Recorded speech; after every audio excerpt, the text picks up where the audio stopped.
Good morning. My name is Red Moon Eagle, and you're watching Daily Devotions with Red Moon Eagle. This is a banked video. I do these occasionally because life happens, and I like to have videos to be able to go up. Just in case I get a little overwhelmed and busy with other stuff, you've got something that inspires you and something that energetically matches your day. I do have 365 days worth of videos on my YouTube channel. You are welcome to check any of them out. In recent years, I've been splitting them up based on kind of like the criteria. So they're in playlists. I try to organize them as best as possible. There is a 2024 playlist. That's just everything I've done. And then there's a 2023 list and a 2022 list. I've tried to break them up so they're fairly easy to kind of look at. So today, our first card is 31, Magic. The frequency of magic supports our intrinsic ability to grow and expand beyond the moment to move toward possibilities and expressions that are as grand and profound as we can imagine. All that is required is our belief in their manifestation. Oftentimes, what we consider magic is simply that which we cannot explain within the parameters of our existing belief system or reality. If we haven't seen something before and we're never taught that something could exist, then it must be magic. Magic can be described as the explanation we give for something we perceive as real, even though science has not yet been able to prove it or explain it.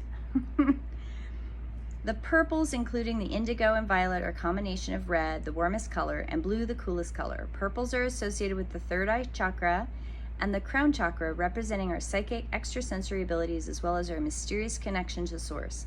It is why they have been associated with magic and mystery throughout history. So the center of this activation represents our radiant core, which is strongly anchored to the source and the facilities of our ability to perform our magic with great power and energy. The transparencies represented the vague and elusive spiritual world in comparison to our solid and form-based physical world. Humans have a profound fascination with magic and a deep fear of it. The fascination could be the unconscious desire to alter our existing reality. Magic helps us believe that anything is possible.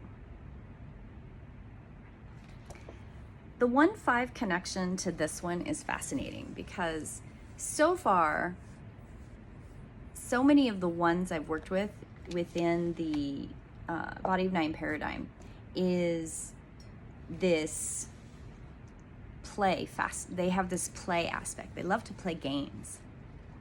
They love to be creative and have fun. They love the bringing the joy of source into the space.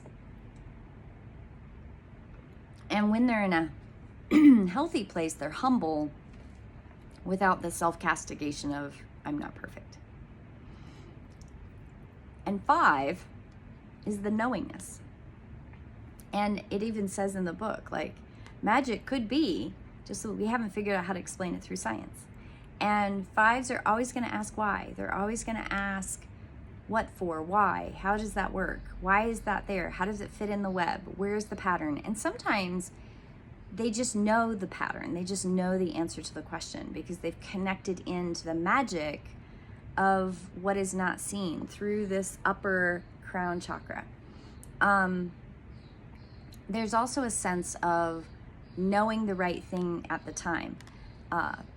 The 5 energy is very much about gathering all that knowledge so that they can share that love toward you through that knowledge, love of world through the knowledge. Okay. So next we have put the wrong one.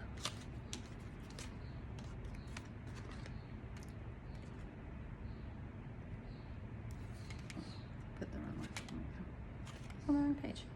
No, I had that right. Oh, it's 11, not 2. Ha ha. I was looking at tarot cards earlier. The Vassalissa the Beautiful. My story. My cruel stepmother sent me to Baba Yaga's hut to get some fire. Luckily, I carried my magical doll with me. The witch asked me to perform some domestic tasks for her to earn my fire. My doll helped me. After a while, Baba Yaga sent me home with a skull lantern full of burning coals. Once at home, the coals burned my stepmother and stepsisters. I ended up marrying a tsar and living happily with my husband, father, and doll. The message: you are going to need courage and bravery because some hard times are coming. You'll have to accomplish a very demanding task, yet don't be frightened. You will be helped along the way. And through patience and perseverance, you will find your way home. Keep going, don't lose hope. In the end, your enemies will be neutralized and you will get to start a new and happy chapter in your life. Isn't that beautiful? Okay, I've got more to say on that, so we're going to move on. So that's the 2-6. I'm going to mark it properly this time. That's funny. I saw 11. I saw 2 instead of 11. Okay. 3-7. Arawan. Arawan is master of the great hunt. The domain of Arawan is the ancient hunting ground of the gods, the land of myth and folklore. It is both wild and unpredictable, bound by traditions and customs and rituals as old as time itself. To dwell in Anwen is to be both bound and wild, ancient and childlike, fair and bestial. Arawan, the master of the great hunt, is the lord of his domain in the sense that he embodies its nature, his power, and supports his interests, but does not dictate after the fashion of a tyrant nor attempt to govern it. Those who serve him do so out of loyalty rather than fear, and pursue those paths which are natural to themselves. Arawan directs one to follow one's nature rather than attempting to orchestrate others in pursuit of the most important query of all: the domains of authority, the hunt, and natural balance. This is such a 3-7. A 7 will risk the relationship to tell someone, to honor someone in the relationship, something they need to hear whether they want to hear it or not. And this is R1. And 3 in this is the authority, the hunt, the balance, the following the power that is natural to yourself, not artificial, not nurtured trauma. This is the master of the great hunt, the natural balance and process. So we'll come to this one back again. It's a beautiful card, beautiful imagery in this one. Okay, and this is, see, where are we on this one? Yes, Guardian. So this is this is a phase 3 card in the Lantern Oracle. So this is a phase 3 card, a Guardian card, a midlife card. And this governs empowerment, selfhood, authority, meaning, composure, gifts of renewal, and insight. And the card we drew was 24, empty. The ending and beginning lie at either side of the same door. Emptiness can feel like the end of a no-through road. We do not see the feeling of despair or the chrysalis that it is. Upon emerging from the dark night of the soul is a gateway inviting us to a new way of being in the world. It is not uncommon for life to confront us with situations that seem to extinguish our light for some time. However, it is rare for individuals to disclose a degree of despair experiencing during this period. Exhaustion and depleted resources from the end of a career choice, relationship, or phase can leave us believing that our efforts, aspirations, and opportunities to make something of ourselves are in vain, that our best is not enough to make our lives work the way we had hoped. Unwanted events can cause such inner upheaval that our will to continue trying to weakens significantly. The power for any period of hopelessness or withdrawal is to bring us to our edges is not to be underestimated. No one goes through life untouched. Regardless of what hand we're dealt with or the path we walk, life is capable of emptying every one of us of everything that we have to give and that we believe we are. When it happens, whatever to the degree, we are left feeling defeated, fragile, blind as to what to do next. Any degree of emptiness you experience is a blessing. Like a womb, it has the power to birth new life. While our circumstances may seem to be in ruins and empty, trust that the process of renewal and fulfillment is happening within all that we can see.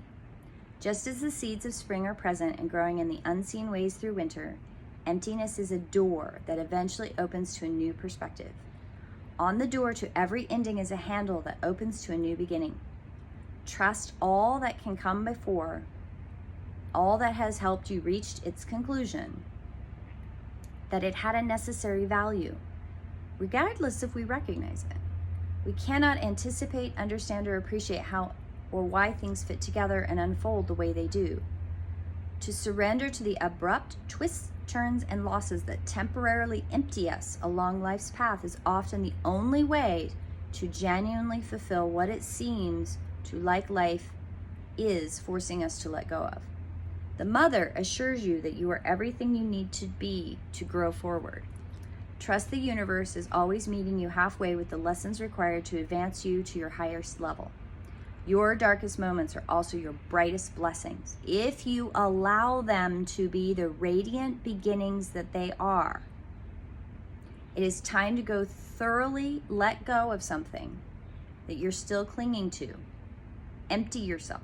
At some level, something has to come to an irreversible end, and you need to accept it as such. The guardian's message is to surrender to your spirit self. Allow yourself to be emptied of all that is over, false, and untrue. Let the light that you are fill, refuel, expand, radiate the emptiness so that it can be seen as the gateway that it is. Oh, what a beautiful card. What a beautiful message. Come on, Astra.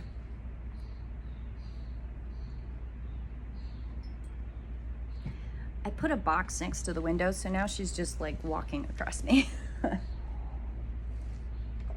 Okay, so what are the cards saying? We have magic. Magic is, the frequency of magic supports our intrinsic ability to grow and expand beyond this moment, to move forward to the possibilities and expressions that are as grand and profound as we can imagine. All that is required is our belief in their manifestation. And then Bhagavad Gita. I always say it wrong. It's not Bhagavad Gita. Baba Yaga.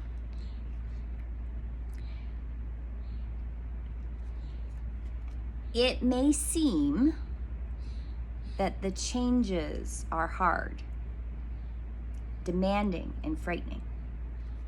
But this is where the 2-6 in this is so important. See the big shadowy thing? In this card it says, moving toward possibilities.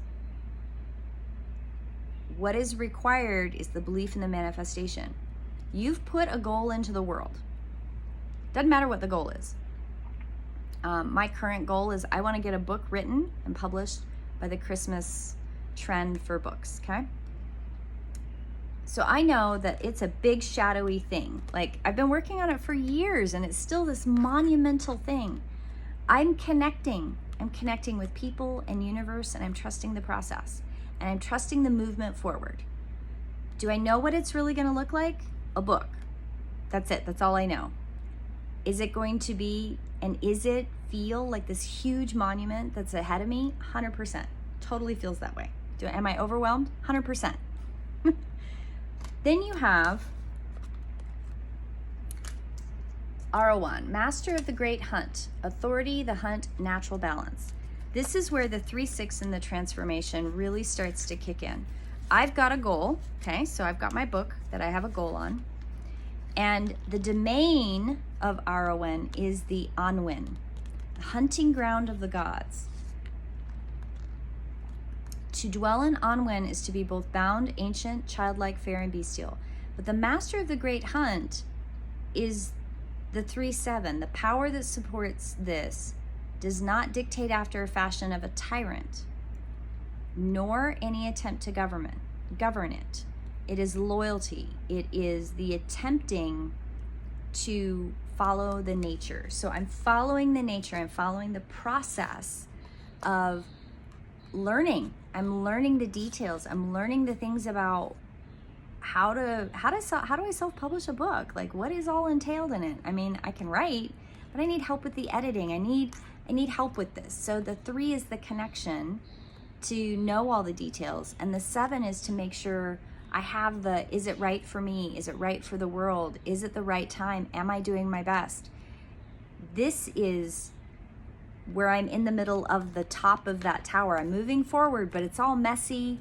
It seems very dark, but in reality, this is the natural balance. It's the natural balance of going through the gauntlet to get to the other side. The magic of this is that I have to go through this gauntlet to get to the other side. And the other side is emptying. I have to empty. I have to be authentic in the process of writing this book. I have to empty out onto the pages all the things that I've talked about for years. I have to empty out all of my notes. I have to go through all of my stuff. It's a long process because I have written in this journal over here, in this journal over here. I have all these files on my computer that I have to go through to pull out the nuggets. I have audio files, I have written files, I have video files. I actually recently realized that I have actually a lot of stuff on my daily devotions.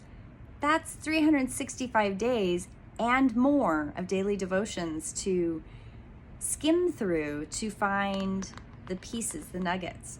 I have to empty out to write this book. I have to birth, I have to empty myself and allow myself to just empty out the knowledge into this book.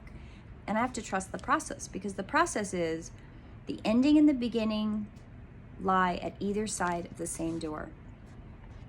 I have to empty it out to let the new thing come in.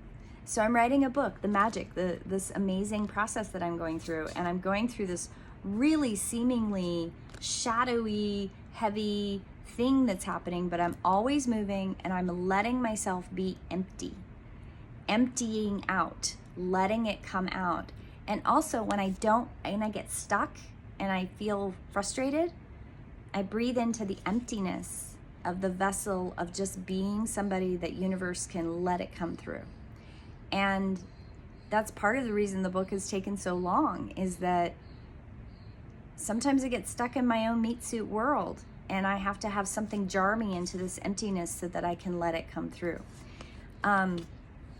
So what is it in your life that there's this magical moment to believe and manifest something? And where is the dark tower that seems insurmountable, but you're connecting to it and you know you have to move forward with it? And where is the natural balance? Where are all the details? Where are all of the questions that need to be asked to be able to move forward? Do you have all the pieces you need? And are you authentic? And are you allowing the integrity of your connection to this magical dream allow you to be the empty vessel for the new thing coming forward? And the other thing that comes with this final card is that one of the things I get a lot with clients is they're like, I wrote a goal down, I wanted to manifest a thing, and then I moved forward with it. I had these connections with it. I moved forward with it. And then I got all the details with it. And then it seems like everything stalled out, or it seemed like shit happened first before I finally got the thing, or I'm in the middle of the shit and I don't know how the other thing's going to happen. How do I get to the manifest of the thing from the middle, right? That kind of goes back to the adage of be careful what you wish for. And I don't mean that in a negative way. I just mean that when we write our blueprints, we very much put things in our blueprints of possibilities that match who we are. We're not going to give ourselves options of things in the world that don't suit who we are as entities that are following our blueprint. We're just not going to do that.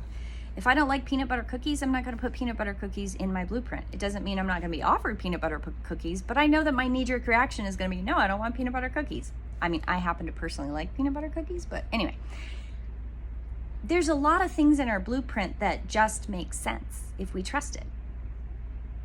But because we don't have, most people at least walk around for the first chunk of their life, depending on their frequency, completely oblivious to blueprints. Sometimes when you're in the middle of working through karma, it's even harder to realize that there's a blueprint there, something that you wrote, that you're trying to unwind something. We can unwind karma from eons past much quicker than we think we can. And the magic of the world, of the lesson of moving forward, means that there are gonna be times that we're like, okay, I wanna unwind this karma. The universe goes, sure, you ready? Are you ready? The universe is happy for that. Are you ready? Yes, Astra. Are you ready? And the universe will give you all of the things to unwind that karma, to empty you out, to get you off the swirly bits of that karmic swirl. Sorry, I've got something like scratching in my nose. So when you're caught in karma, you just go around and around and around in a circle. It's just around and around and around. You're not going up and down. You're just going around and around and around. It's like chasing your tail. It's the snake chasing the tail image. But when you recognize you're swirling in karma, first step is recognizing you're going around and around in circles with whatever it is. And most people are smart and they choose one tiny piece of that swirl. And when you do, all the other big scary things come out of the woodwork.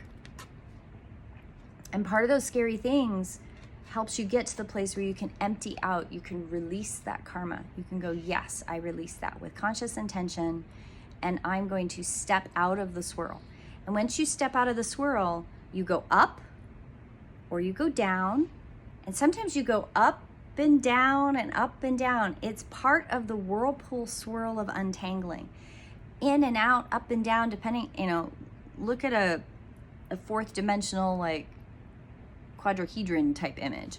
But whatever that is that helps you keep moving, karma is stuckness and movement, because it's around and around and around. You just don't really go anywhere. Getting out of karma means you have to recognize what it is that you're wanting to unwind, and then you have to do it intentionally, and then you have to release it. You release it body, mind, spirit, emotion, and you release it from the community connections that you have with others. If you recognize that karmic swirl, you can release it. And once it releases up and down, once it's gone through that whole spiral of release, it doesn't mean you're never going to encounter it again. But if you've truly let it go, it doesn't really do anything in the future of this life. And then you're ready for the next layer of that karmic swirl. So most karmic stuff is layered like a really tall cake that's just made of thin crepes. And you're removing one thin layer at a time. And you don't want to take off a huge chunk with all the layers necessarily at one time. Some people do, but it's really, really hard work. And there's a lot of falling apart and a lot of emptying out before you can fill that emptiness out, before you can open the door to the new beginning. So I hope you all have a beautiful day. Yes. Astra says she loves you. Yes, you do. She's sending love out to you too. She's an amazing animal companion. We are very blessed to have her in our lives. She's a natural number 4. She loves eye contact, and she loves having that 4 area in her belly rubbed. She loves to feel that love. So I hope you all have a beautiful day, and I will see you in prayer. Blessed be.